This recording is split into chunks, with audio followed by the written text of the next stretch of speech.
Well, this week, our Desmond Shaw is highlighting Orange County and a few of the most interesting places to visit. And in tonight's Look at This, he's over a beautiful presidential library north of the 91 freeway.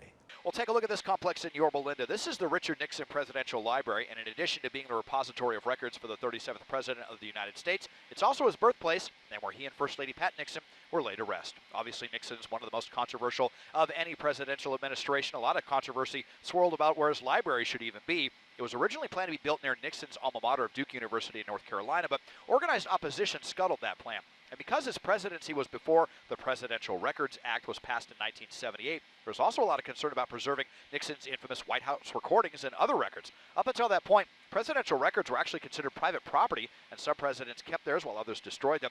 FDR was the first president to donate his records to the National Archives in 1939. Nixon made a deal with the government to preserve most of the materials from his administration, but wanted those tapes destroyed upon his death, or even sooner.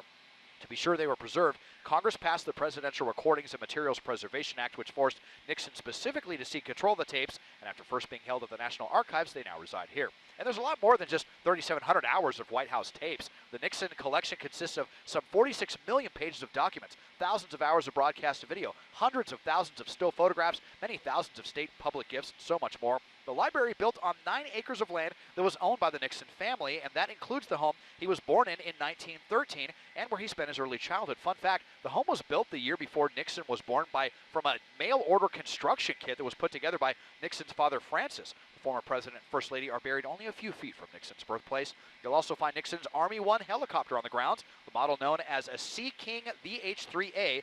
This is the presidential chopper made famous with Nixon's final departure from the White House the day he resigned, flashing 2 V signs with his fingers. It's known as Army One because back then presidential helicopters were flown by either Army or Marine pilots, and since Nixon's was an Army pilot, it was known as Army One. These days it is the sole responsibility of the Marines.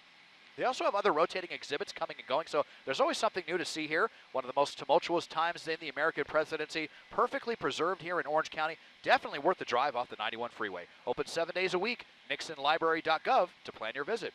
Taking a look at this from SkyCal, I'm Desmond Shaw.